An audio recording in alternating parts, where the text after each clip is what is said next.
It's a good day to brew, baby. What is up, YouTube? It's your boy Millsy, back with Hometown Commander, back for another episode of Millsy Brews, the show where I brew my version 1.0 deck list of the commander in front of us on my quest to brew a magic world. As always, that deck list is going to be down in the description for you below. So I'd really appreciate if you could interact with the video, like, comment, subscribe, take a look at membership for the channel. Take the links down in the description. I would appreciate all of it. But we couldn't finish Bloomborough without talking about this tall drink of water right here. Maha, its Feathers Knight.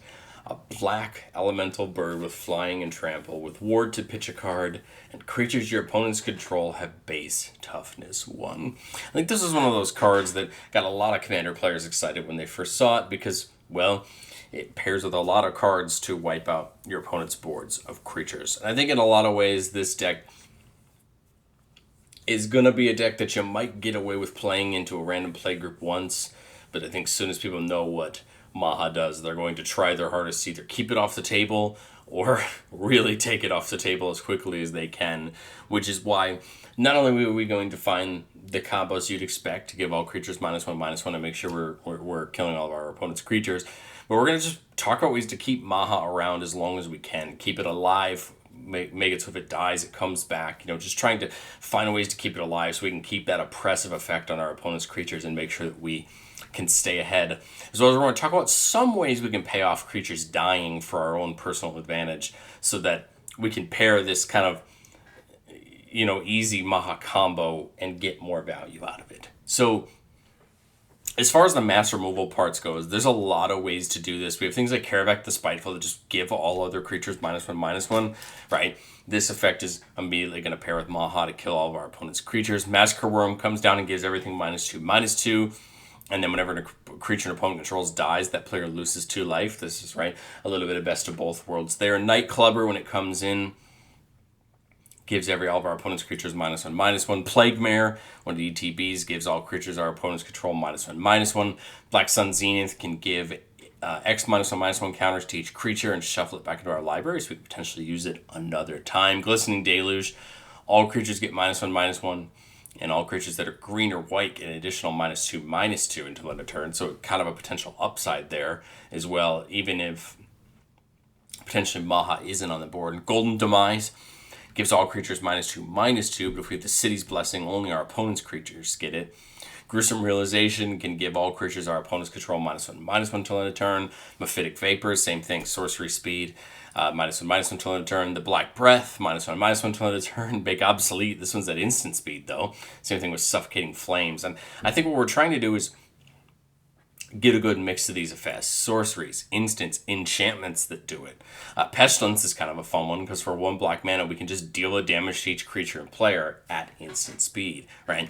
So our opponents, we can wait for our opponents to build up a board or threaten them that if they do build up a board, we're just going to take them out. Same thing with a really fun one, which if you read it, leads to a fun playline. Screams from Within, a 3-mana aura.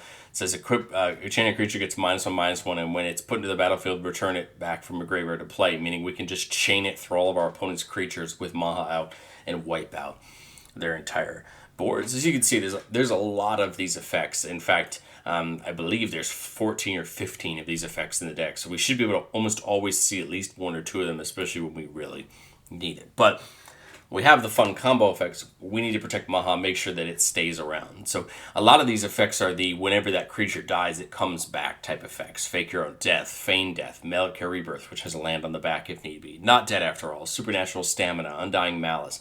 You can see that all of these we're just going to wait and hold up, and when someone tries to remove it by killing it, with just 1 mana, and it's going to come back immediately and be there back for our opponents. My thought here is you pair this with something like Karavak or the enchantments that give everything -1 to our opponent's turn, and then now they can't get out from underneath it. They're going to have to find other ways to remove Maha. Remember, it has ward discard a card, so people are going to have to be pitching cards to try to take it out, and now we're trading 1 card for their card, 2 cards, right, in the process of doing it. Things like Kaya's Ghost Form is even better because then it protects by Maha getting exiled, and it comes back. Lightning Greaves, of course, Swiftfoot Boots, protecting them, Maha from being even targeted at all, is just, again, another way to protect it, keep it on the board, and keep that oppression and place for our opponents. But there's other value pieces here to be had. Things like Blood Artist. Whenever another creature dies, target opponent loses a life when we gain a life. Falcon Wrath Noble. Whenever it or another creature dies, target player loses a life. We gain a life. Here's a way to just start ringing other players out slowly when their creatures are dying. Cryptghast will just let us tap for an additional black every time we pay a swamp, but it starts to give us Extort, a way to, again, just take little pieces of our opponent's life. Massacre Girl Known Killer is kind of a really fun combo with Maha, because it says whenever a creature an opponent controls dies, if its toughness was less than 1, we draw a card. Basically a way to wipe all of our opponent's creatures off the board and draw cards for it. Sir Conrad dealing a damage to each opponent whenever a creature card is put into the graveyard, or whenever a creature dies. Basically just, again, just doing that small amount of ringing our opponents out over time as creatures die. Vein Ripper, somebody loses 2 and we gain 2 whenever a creature dies. You can see we're just pairing these big effects. They're big bodies, so they're hard enough to deal with on their own. But in conjunction with Maha and these other effects, they become really, really good. Black Market feels like a great one. Whenever a creature dies, you put a charge counter on it. At the start of your pre-combat main phase, you get a black mana for each charge counter on it. Again, we're wiping our opponent's creatures out. We're getting counters on Black Market, and then we're just funding our future turns. And hopefully, if Maha does get killed once or twice, no matter what the cost it is, Black Market can help us pay it. Revel in Riches feels like a great win con for the deck, because whenever a creature an opponent controls dies, we make a treasure. And in the beginning of our upkeep, if we have 10 or more treasures, we win the game. I would see a world with Revel in Riches where you use one of those instant speed -1/-1s on that person's turn right before your turn to nuke the board, get all the treasures, and try to, push your way into a win. Virtue of Persistence seems interesting. You get the -3/-3 one time as a sorcery. But then at the beginning of our upkeep, we could just bring a creature back from anyone's graveyard on the benefit of our control, kind of start taking our opponent's things and getting them from them to really help us push that oppressive strategy forward. I'll be honest, I didn't spend a ton of time talking about any of these in particular, because I think once you understand the play line, it's pretty obvious. Get Maha down, -1/-1 to the board, profit. And so for our cards to consider, because no deck's ever complete, right? Here's 2 more effects of this -1/-1 in case you're not seeing it enough. We can bring in a couple more: Nausea and Cower and Fear. And then a Dying Evil, again, just another way to protect Maha in case it dies. I think these are the core effects we need to play with, and then let the rest of the deck care about what happens to those creatures when they get put off the battlefield. But let's get into our first play test. I mean, at the end of the day, I think all I can do is kind of get us set up to the point that we have maybe a piece ready to go and some of that -1/-1 in play, and then from there, right, it's just going to depend on our opponents. But here, turn one, we see a Dark Ritual, Black Sun Zenith, Falcon Wrath Noble, a Champion's Helm, which can give Maha hexproof, and then Castle Lockthwain. So we put that swamp down. Here we are, turn 2. Remember that Dark Ritual would only get us up to 4 mana right now, so I think we just want to try to see if we can get something down, and we can't, but that's okay. I think we just go swamp for turn 3, and I think we just, Dark Ritual Maha in. Get it on the board, get it so that it can start attacking here on turn 4. Turn 4, I think Champion's Helm, right, and get it attached, start protecting Maha. We'll have at least one way to get rid of creatures here. We have a death payoff here and another death payoff here. Yahenni can get absolutely massive. I think we're in good shape here. Maha takes an attack this turn.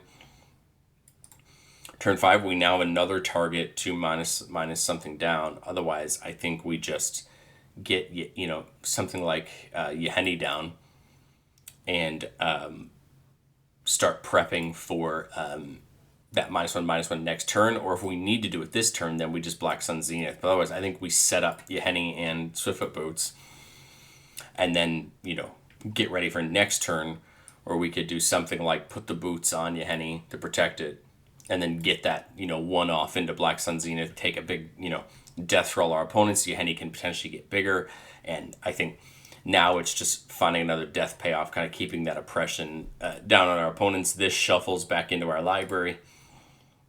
So I'm able to see it again. Remember, Lockthwain can start drawing his cards, and I think you can kind of see. I know it's kind of hand-fisted, right? But the truth is, I think the combo, you understand the combo. You functionally understand what you're trying to do. It's just all going to depend on what your opponents are trying to do and where they're at on their board. Here we're keeping a 5-lander with Victimize and Malakir Rebirth, right? A way to protect Maha if need be. We see Pestilence, a great repeatable way to do this Maha combo, so we want to target that and value that. Here, unless we see something different, we're just looking for Pestilence on 4, Maha on 5, and just set up this ready for our opponents to deal with. So Pestilence there on 4, Maha here on 5. And then now, starting here at turn 6, we now have a repeatable way to do this on Pestilence, and we now can just keep our mana up. I think I might put something like that Eternal Thirst on Maha. Basically, whenever an opponent controls dies, you put a counter on Maha, so now we could work towards threatening with command damage, but really just 1, 2 ways to protect, 3 ways to protect it in hand, and 1 or 2 other ways to give -1/-1 if someone takes out Pestilence. And we're just going to sit here and just ring the board out. Hopefully no one has enough removal to deal with Maha, and just try our best to kind of keep a stranglehold on the game. I want to be clear about this, because I think at the end of the day, whether or not you build Maha this way, this is what people are going to expect from Maha. So I just think you need to understand, when you walk into a deck like Maha and you play it at a table, it is a commander is going to scream, I'm going to try to make sure that you never have a creature on the board for the rest of this game. And I think you need to understand that, right, going in. If you don't want that impression from a deck like this, then I think Maha's the wrong commander for you. There are other really great mono black commanders that do really great things, but I just think Maha's going to give this impression to either your play group or the shop you go play at. And I want to make sure you understand what to expect when you walk in with your deck and what your opponents may expect. I know it's a short episode today, but it's mainly just because I don't know what more else I can say other than Maha plus -1/-1 equals no board for your opponents, set up a board for ourselves, and push for the game. Let me know. What do you think of Maha down in the comment section below? Are you going to give it a shot? Are you going to try it out? Not my cup of tea, but hey, that's okay. I'd love to speak with you down in the comment section below, and I'll catch you guys next time.